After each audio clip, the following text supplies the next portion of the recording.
মানবদেহ কিভাবে সৃষ্টি হয়েছে এই প্রশ্নটি হাজার হাজার বছর ধরে মানুষের মনে কৌতূহলে জন্ম দিয়েছে। কিভাবে গঠন করে একটি পূর্ণাঙ্গ মানবদেহ, এই জটিল প্রক্রিয়াটি ব্যাখ্যা করার চেষ্টা করেছে বিভিন্ন সভ্যতা, দর্শন ও ধর্ম। সে সময়কার প্রভাবশালী চিকিৎসক গ্যালেন বিশ্বাস করতেন শুধু পুরুষের শুক্রাণুর মাধ্যমেই ভ্রূণ গঠিত হয়, আর নারীর ভূমিকা ছিল নিতান্তই ধারক হিসেবে।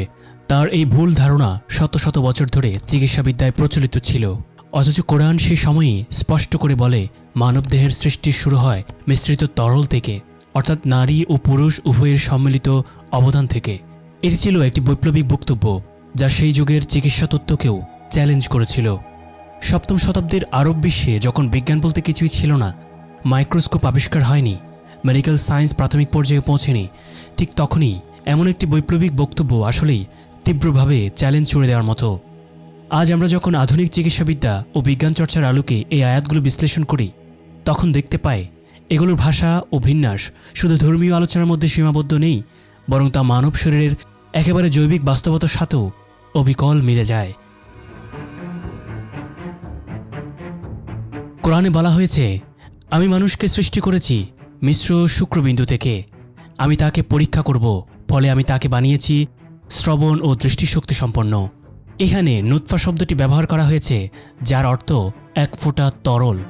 আধুনিক বিজ্ঞান বলছে গর্ভধারণের শুরু হয় যখন একটি শুক্রাণু বা স্পার্ম নারীর ডিম্বাণুর সাথে মিলিত হয়। মিশ্রিত তরল বলার মাধ্যমে কোরআন আমাদের দৃষ্টি আকর্ষণ করছে যে মানব সৃষ্টির সূচনা হয় পুরুষ ও নারীর যৌথ অবদানে। এমন একটি কথা যা সে সময়কার গ্রিক চিকিৎসাবিদ্যার যেমন গ্যালেন ধারণার সাথে পুরোপুরি সাংঘর্ষিক। কোরআনে অন্য একটি সূরায় সূরা মুমিনুনে বলা হয়েছে, তারপর শুক্রকে আমি আলাকায় পরিণত করি।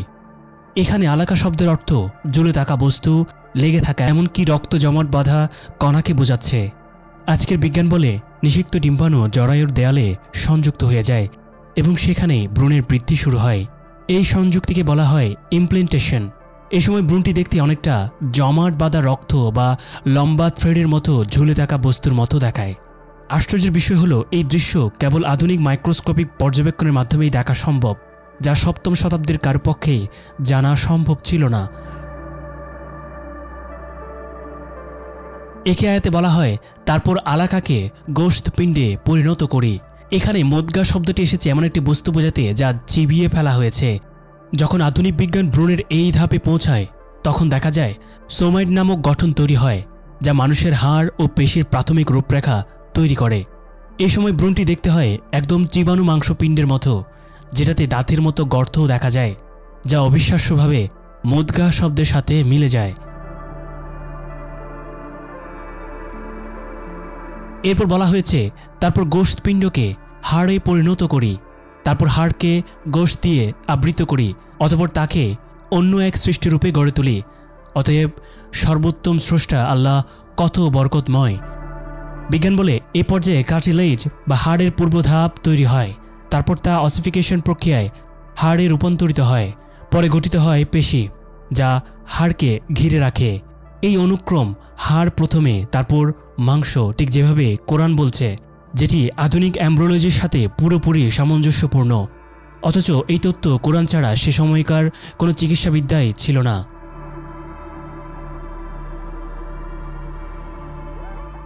এই শারীরিক ধাপগুলো পেরিয়ে কোরআন বলছে, তারপর তিনি তাকে সুঠাম করেছেন এবং তাতে নিজের রূহ থেকে ফুঁকে দিয়েছেন, আর তিনি তোমাদের জন্য কান, চোখ ও অন্তরসমূহ সৃষ্টি করেছেন। তোমরা খুব সামান্যই কৃতজ্ঞতা প্রকাশ করো। যখন কোরআন বলে তিনি তোমাদের জন্য কান, চোখ ও অন্তর সৃষ্টি করেছেন, তখন এটি শুধুই অঙ্গ প্রত্যঙ্গের কথা নয়, বরং এর মাধ্যমে বোঝানো হচ্ছে মানবিক অনুভব, বিচার ক্ষমতা, সচেতনতা এবং নৈতিক দায়িত্ব। কান দিয়ে আমরা শুনি, চোখ দিয়ে দেখি, কিন্তু অন্তর দিয়ে উপলব্ধি করি, এবং এই তিনটির সম্মিলনেই একজন মানুষ হয়ে ওঠে সচেতন সত্তা। আধুনিক বিজ্ঞান যতই শরীরের অঙ্গ প্রত্যঙ্গ ব্যাখ্যা করুক না কেন, চেতনার সূচনা, আত্মার ধারণা বা নৈতিক বোধ, এইসব এখন বিজ্ঞানসিদ্ধ কাঠামোয় পুরোপুরি ব্যাখ্যার বাইরে। এই জায়গাতেই কোরআনের বক্তব্য নতুন মাত্রা তৈরি করে, যেখানে বলা হয় মানুষের জীবনের আসল গুণাবলী কেবল শারীরিক গঠন নয়, বরং অন্তর্গত উপলব্ধি ও আত্মিক শক্তি একটা অনিবার্য বৈশিষ্ট্য। এবং শেষের বাক্য, তোমরা খুব সামান্যই কৃতজ্ঞতা প্রকাশ করো, এটি যেন এক বাস্তব অনুশোচনামূলক বাক্য হিসেবে আমাদেরকে স্মরণ করিয়ে দেয় যে সৃষ্টি, চেতনা, অনুভব সব কিছুর জন্য আমরা কতটা কৃতজ্ঞ, নাকি আমরা কেবল দৈহিক অস্তিত্বেই আটকে আছি। ফরাসি চিকিৎসক ডাক্তার মরিস বুখাইল ছিলেন একজন খ্রিস্টান চিকিৎসাবিদ ও গবেষক। ফেরাউনের মমি গবেষণা করতে যেয়ে তিনি ইসলামকে সত্য ধর্ম হিসেবে গ্রহণ করেন।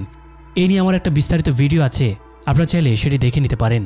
তিনি তার বিখ্যাত বই the Bible, the Quran and সায়েন্সে বলেন, There is no human work in existence that contains statements as far beyond the level of knowledge of its time as the Quran.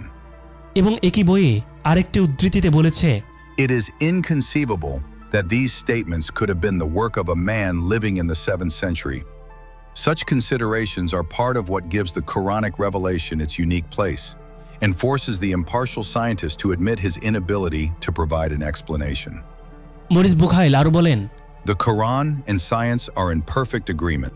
কোরআন ও বিজ্ঞান পরিপূর্ণ সাযুজ্যে রয়েছে। আজকের বিজ্ঞানে আমরা জানি প্রতিটি ধাপে আছে নিখুঁত ক্রম, নির্ধারিত গঠন এবং অসংখ্য সূক্ষ্ম জৈবিক পরিবর্তন। কিন্তু প্রশ্ন, এই সূক্ষ্ম ও জটিল প্রক্রিয়ার এমন নির্ভুল বর্ণনা 1400 বছর আগে সেই মরু অঞ্চলে কীভাবে উঠে আসলো? যখন আমরা কোরআনের আয়াতগুলো পাঠ করি, নুতফা, আলাকা, মুদগা, ইজাম, লাহম, তখন বারবার চমকে উঠি, কারণ এগুলো শুধু ভাষার অলঙ্কার নয়, বরং মানুষের গর্ভজ জীবনের বিজ্ঞানসম্মত ও পর্যায়ক্রমিক ব্যাখ্যা। মরিস বুখাইলের মতো বহু গবেষক এই প্রশ্নের মুখোমুখি হয়ে বলেছেন, the Quran contains knowledge that could not have originated from a human being living in the 7th century. তাই কোরআনের এই সত্যগুলোই আমাদের মনে করিয়ে দেয় এই গ্রন্থ জ্ঞান, বিজ্ঞান ও ন্যায়বোধের এক অলৌকিক উৎস। ভিডিওটি ভালো লেগে থাকলে সাবস্ক্রাইব করতে ভুলবেন না।